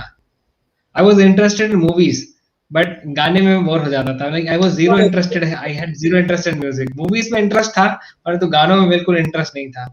और इनफैक्ट मैं कॉलेज डेज में भी, जो मेरे कॉलेज बैचमेट्स वो सभी जानते हैं कि आई वॉज नॉट, लीस्ट नहीं बोलना चाहिए, I was not at all interested in music in that वे।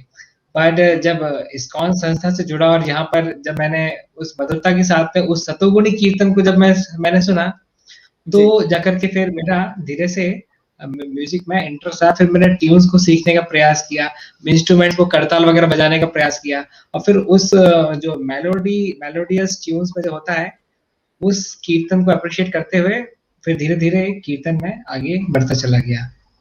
तो this is again a surprise कि मतलब a person who never had any song, Bollywood, Hollywood, any song in his life got interest in कीर्तन। जी, तो आप आपके life में ऐसे बहुत सारे सरप्राइज एस्पेक्ट है जो हमको आज जानने के लिए मिले। Thank you for unfolding it actually, कि किस प्रकार से बहुत सारी चीजें जो आप नहीं करते थे, लेकिन फिर भी आप भक्ति में आने के बाद उसको करने लगे और दूसरों की सहायता के लिए, परोपकार के लिए आप करते हैं। तो जैसे ब्रह्मचारी लाइफ आपने बहुत डिसिप्लिन लाइफ जीते हैं, नियमों का पालन करते हैं और ऑब्वियसली काम, क्रोध, वासनाओं से दूर रहते हैं। तो क्या आपका पहले का जो लाइफ था, आप बचपन में, स्कूल में, कॉलेज में, क्या वो भी इसी प्रकार से था, या फिर आपको उसके लिए बहुत कड़ी मेहनत करनी पड़ी आपको इस स्तर पर पहुंचने के लिए? ना ना, देखिए जैसे एनआईटी भोपाल में मैं नहीं बल्कि कोई भी स्टूडेंट हो वो 8 बजे के पहले नहीं उठता। It's a common thing. अकेले मैं अपनी बात नहीं कर रहा हूँ, कोई भी स्टूडेंट जो है वो कॉलेज लाइफ में वो 8 बजे के पहले नहीं उठता। कॉलेज लगता है 9:30 बजे से, तो आराम से 9 बजे तक उठ करके भी 9:30 बजे वो रिपोर्ट कर लेगा। तो so in that way I used to wake up है ना एट 8 o'clock।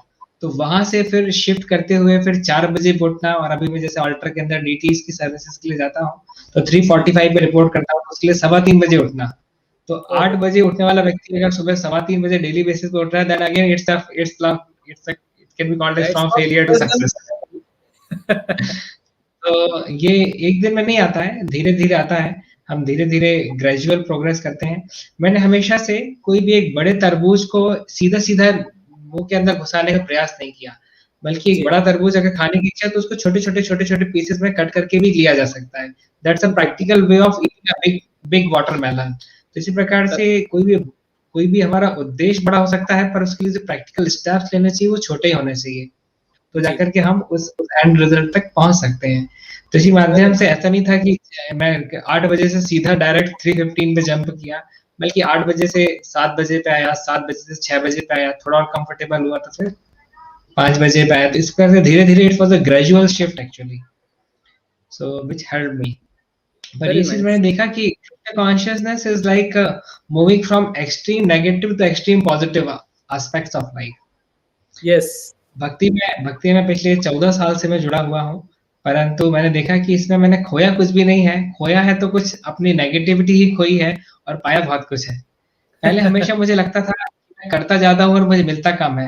मैं परफॉर्म तो कंपनी में ज्यादा करता हूँ, पर मेरा बॉस जो है मुझे समझ कम पाता है और मेरी पेमेंट मुझे कम मिलती है। ये एक डोरमेंट कॉन्शियसनेस थी। परंतु कृष्ण कॉन्शियसनेस में आने के बाद मेरे अंदर यही फीलिंग रहती है कि मैं डिजर्व तो कम करता हूँ पर मुझे मिलता ज्यादा है। जैसे भगवान का जो ऑल्टर है, वहां पे मैं नहीं सोचता कि आज भी मैं इस काबिल हूँ कि मैं उस ऑल्टर के अंदर जा पाऊं, परंतु it's the mercy of Krishna who is allowing me to come inside that extremely purified place. I do not deserve to go inside altar, but since Krishna is allowing me to go inside altar and to worship him in this deity form, so इसलिए हमेशा एक gratitude की feeling रहती है। जैसे एक भिखारी जो कि 10 रुपए एक्सपेक्ट करता है, आप उसको 2000 का नोट दे दो तो कैसा उसका दिन पूरा खुशी खुशी निकल जाता है। तो इसी प्रकार से हमारी स्थिति आश्रम में रहती है, क्योंकि हम अपने आप को एक्चुअलिटी में प्लेस करते हैं। जी। तो फिर क्या है कि हमारा gratitude is like gratitude leads to happiness actually. An ungrateful heart is a unhappy heart. A grateful heart is a golden heart. Very nice, very nice.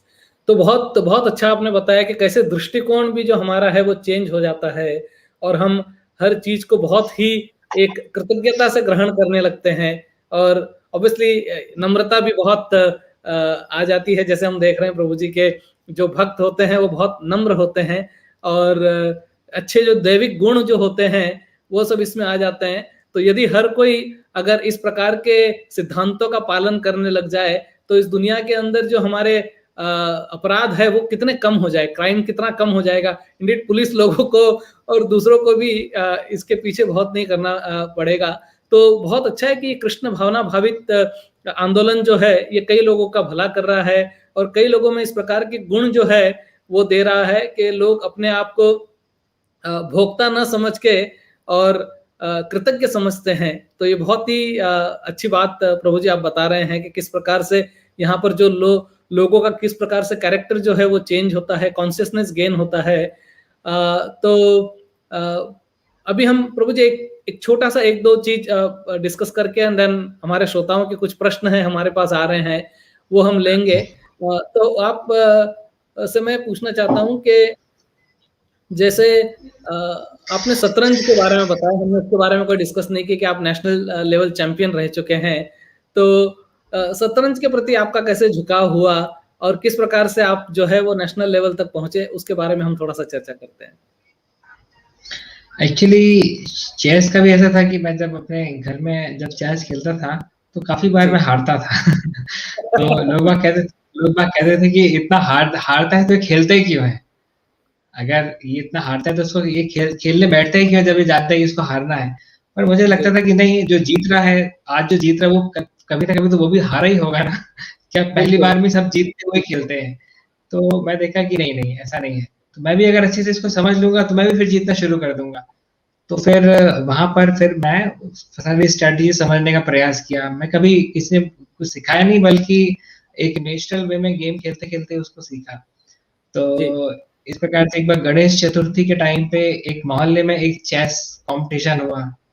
तो वहां पर भी इस प्रकार से कमेंट्री भी चल रही थी कि अभी हाँ, ये गंजीपुरा मोहल्ले से जो है ये वैभव गुप्ता जी शतरंज के लिए आए हैं और ये अभी क्वार्टर फाइनल में पहुंच चुके हैं और फिर सेमीफाइनल पहुंच चुके हैं, फाइनल मैच जोरदार चल रहा है, फाइनल जीत चुके हैं। तो एक सेंस ऑफ सेटिस्फेक्शन भी वहां से मिलना शुरू हुआ कि now the game which I was struggling to play, now I am becoming better and better. तो वहां से फिर मैंने उसको कंटिन्यू रखा और since it was not degrading to my consciousness in any way, but it was increasing my intellect, the function of intellect. जैसे कई बार बच्चे कुछ जस्ट दिन भर वीडियो गेम में समय बिताते हैं, तो that spoils their eyes as well, और वहाँ पे उनको तब नहीं, बल्कि यहाँ पे तो जैसे हम सुडोकू सॉल्व करते हैं या हम चेस खेलते हैं, कोई इस प्रकार की ब्रेन स्टॉर्मिंग करते हैं, तो इससे हमारी मेंटल एबिलिटीज भी थोड़ी सी खुलती हैं।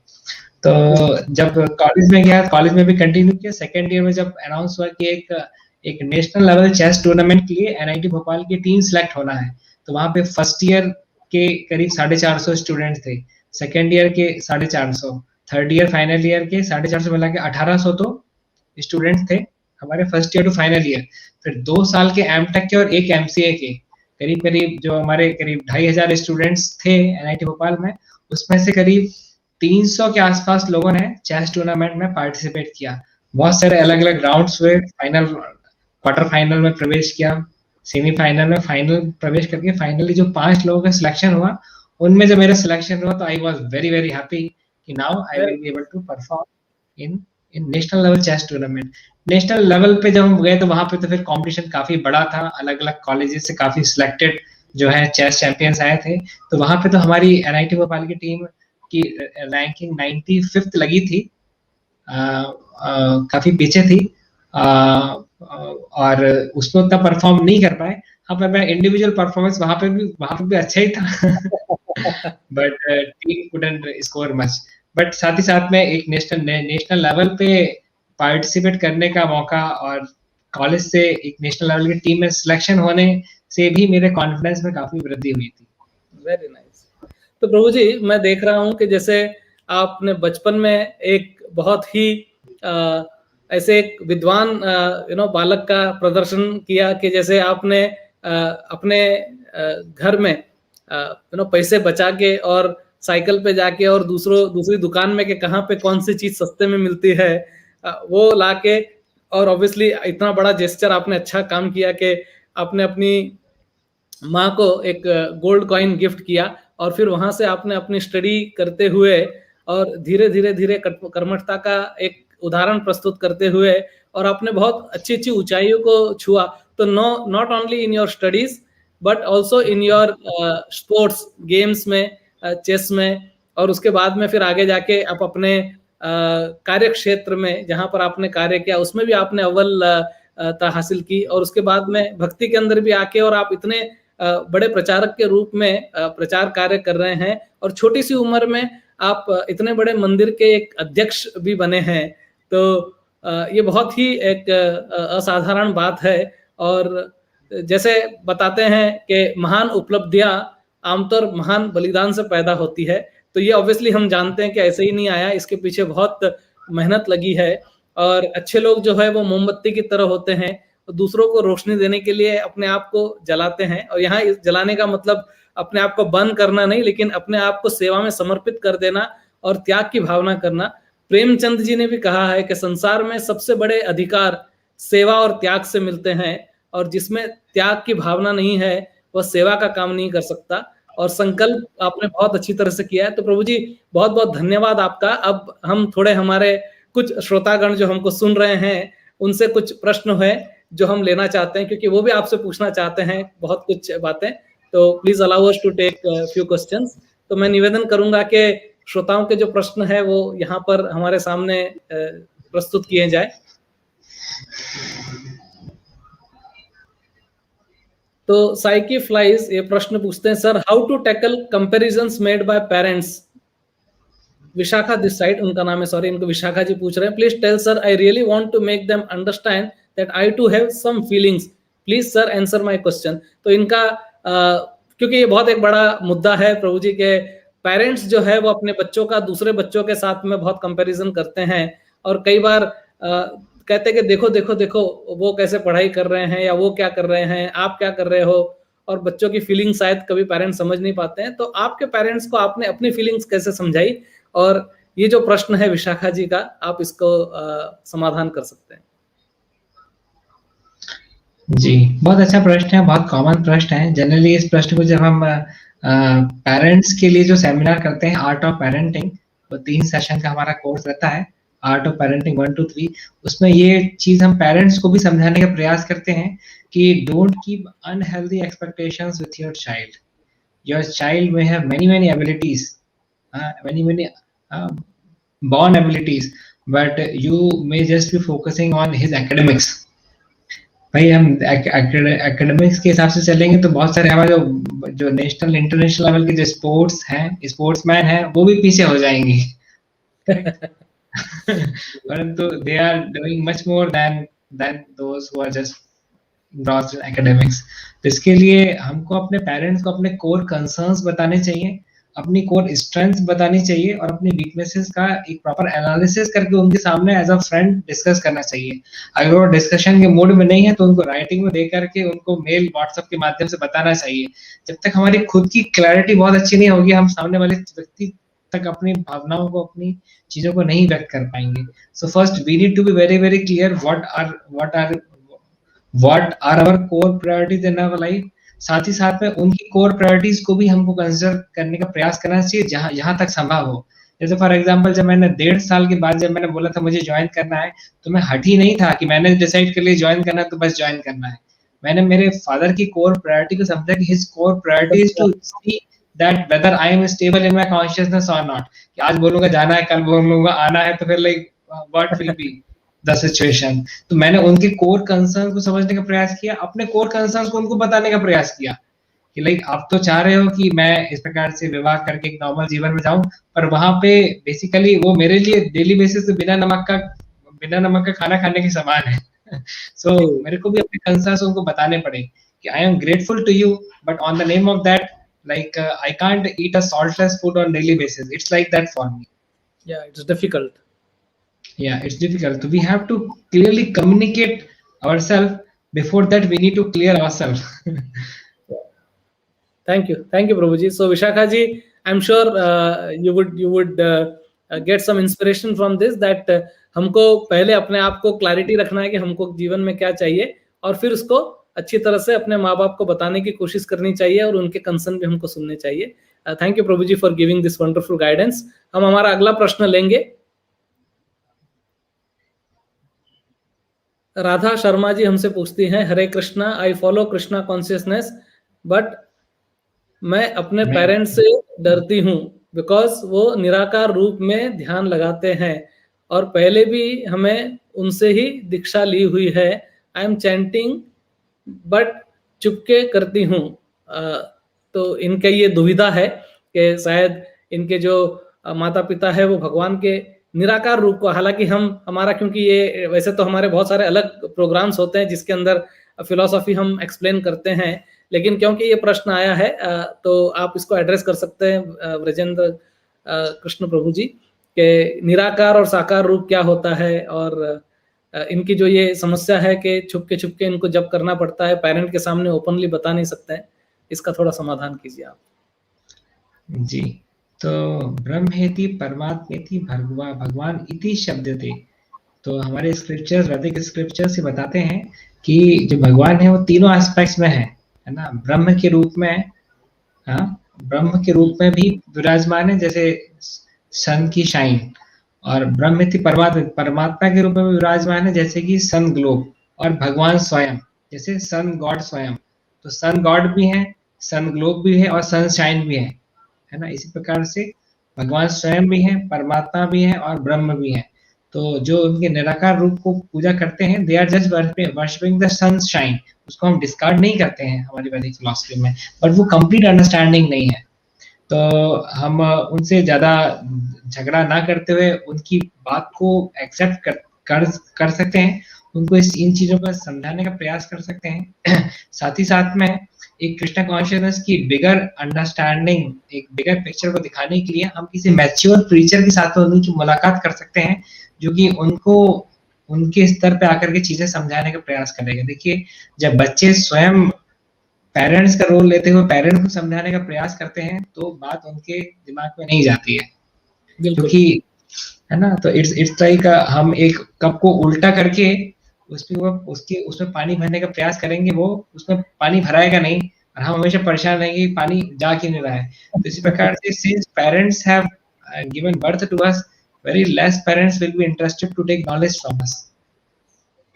तो हमको उनको ज्यादा नई ज्ञान देने का प्रयास करके, अगर वो सहमत है और वो अगर चर्चा करने के लिए तैयार है, तो एक किसी मैच्योर प्रचारक के साथ उनकी हम मीटिंग करा सकते हैं, या एटलीस्ट इस स्थिति तक तो हमको आनी पड़ेगा कि like I will do what I am convinced with and you continue with what you are convinced with.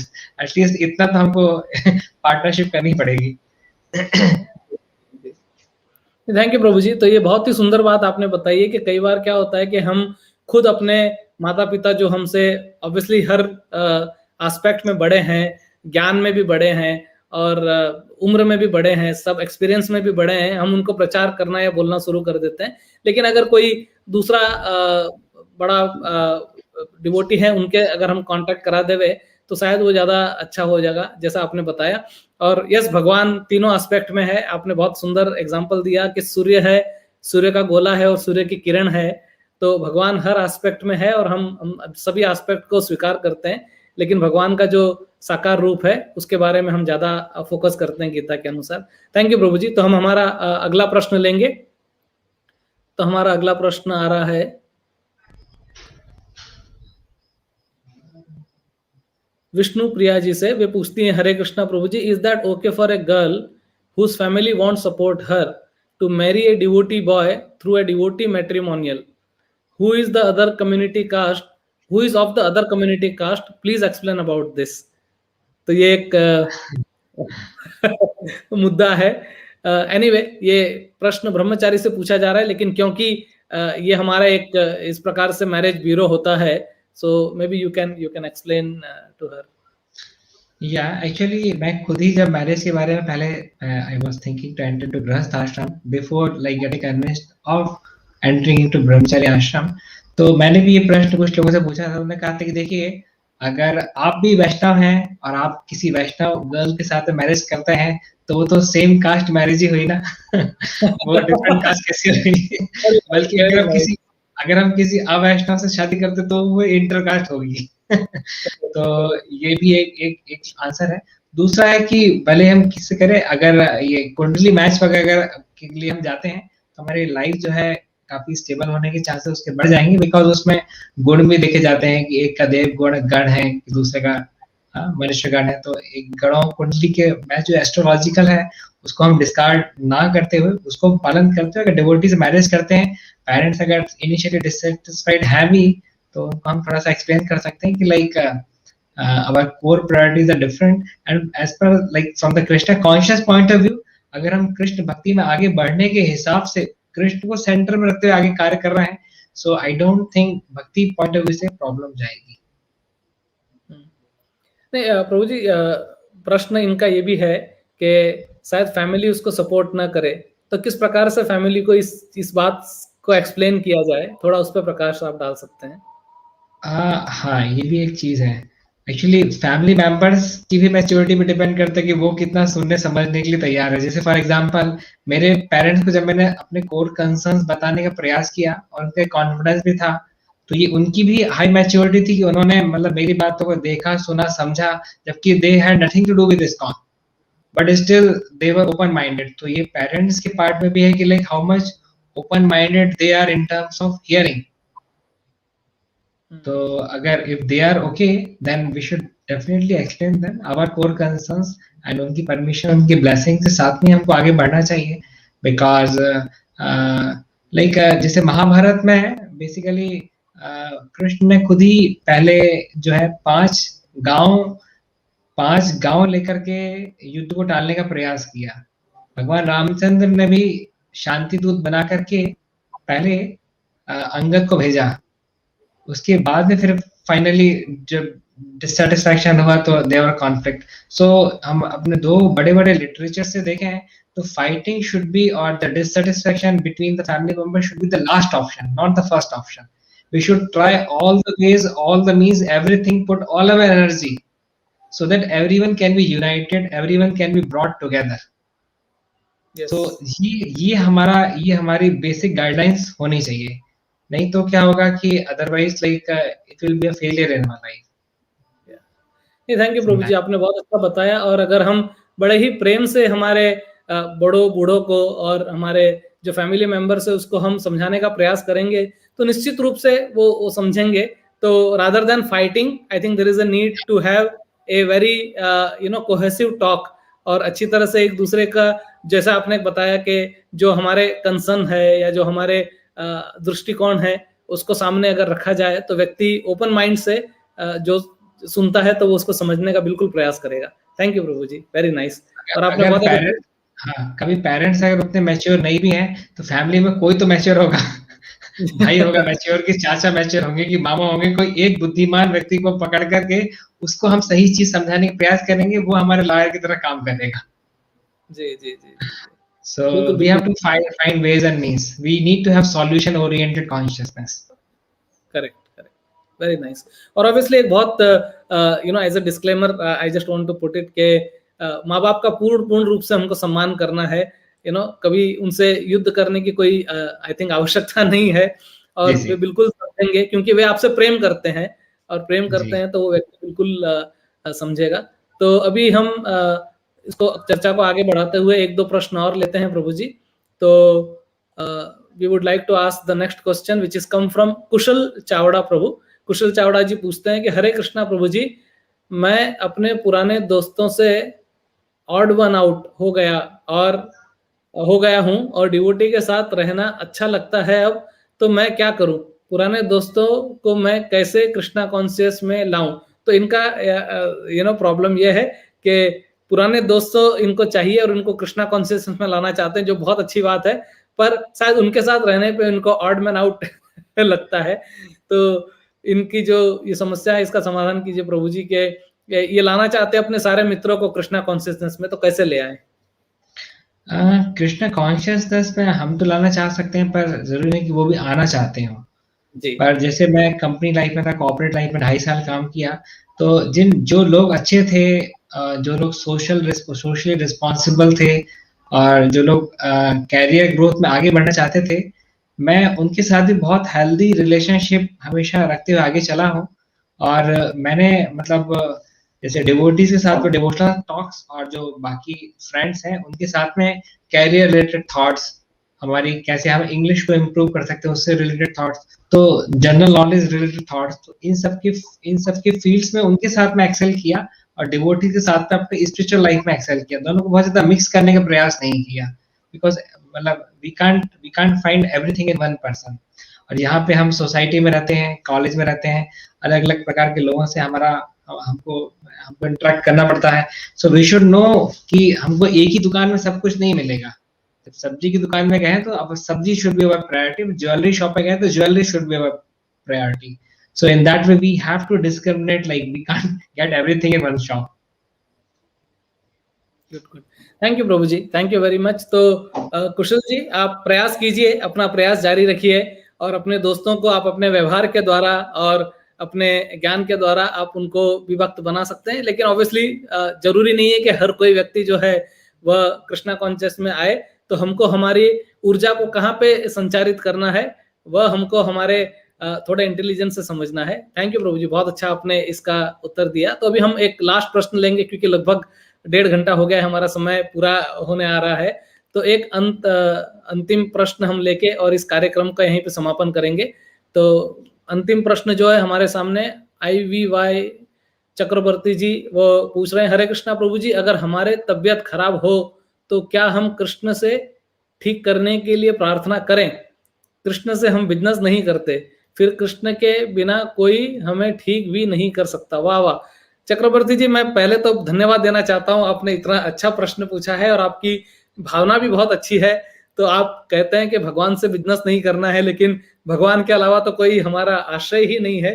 तो ये बड़ा अच्छा प्रश्न है और मैं चाहूंगा कि हमारे ब्रजेंद्र कृष्ण प्रभु जी इसका उत्तर दें। श्री श्रीमद भक्तिचारू स्वामी महाराज जो मेरे इनिशिएटिंग स्पिरिचुअल मास्टर रहे हैं, उन्होंने कहा था कि if we are a child we should act like a child. तो ऐसा नहीं कि अगर हमारी इच्छा है भगवान से कुछ मांगने की तो भगवान से नहीं मांगना चाहिए, हमको मांगना चाहिए जी। फिर और ज्यादा हम चेतना में अगर हम आगे बढ़ेंगे तो फिर हम भगवान से डायरेक्ट सॉल्यूशन, मतलब डायरेक्ट वो चीज ना मांग करके हम उसके लिए सही रास्ता मांगेंगे, सही रास्ता, सही तरीका मांगेंगे। Right intelligence we will ask from Krishna कि Krishna my dear lord please give me the right intelligence with which I without troubling you again and again I can get the solution। तो अलग अलग लेवल्स होता है भक्ति में, उस भक्ति के अलग अलग स्तर पे हमको नेचुरल भी रहना है, प्रैक्टिकल भी रहना है और अपने आप को एक्सप्रेस करते भी आना जरूरी है। So that definitely Krishna is our supreme master, Krishna is our supreme father. तो no sincere prayer ever go unheard. तो अगर हम सिंसियरली भगवान को अप्रोच करते हैं और कुछ मांगते हैं तो भगवान उसके साथ रेसिप्रोकेट करेंगे भी सही, और अपने स्तर पर रहते हुए हमको कार्य करना जरूरी है। Very nice prabhu, thank you very much and very very nice answer, wonderful answer prabhu ji. और हमको बहुत ही आनंद आया आज की इस चर्चा में, और आई एम श्योर हमारे जो दर्शक जो हमको देख रहे हैं वह सब भी आनंदित हो रहे हैं। बहुत लोगों को प्रेरणा प्राप्त हुई रहेगी कि किस प्रकार से आपने अपना जो जीवन लीड किया है एक बहुत ही डिसिप्लिन वे में, और आज आप इस स्तर पे आके और दूसरों का बहुत भला कर रहे हैं। और जैसे मैंने इंट्रोडक्शन में कोट किया था कि जन्म सार्थक करी करो पर उपकार, भगवान ने कहा है। तो आप अपना जन्म सार्थक किया है, अपने परिवार वाले, जैसे आपने बताया 17 परिवार में लोग जो है वो सीरियसली भक्ति प्रैक्टिस कर रहे हैं, और आपके इतने कलीग्स, मित्र और इतने आपने प्रचार का जो कार्य कर रहे हैं और दूसरों में एक कॉन्शियसनेस गेन इनकलकेट कर रहे हैं, तो उसमें आई थिंक समाज का बहुत भला हो रहा है।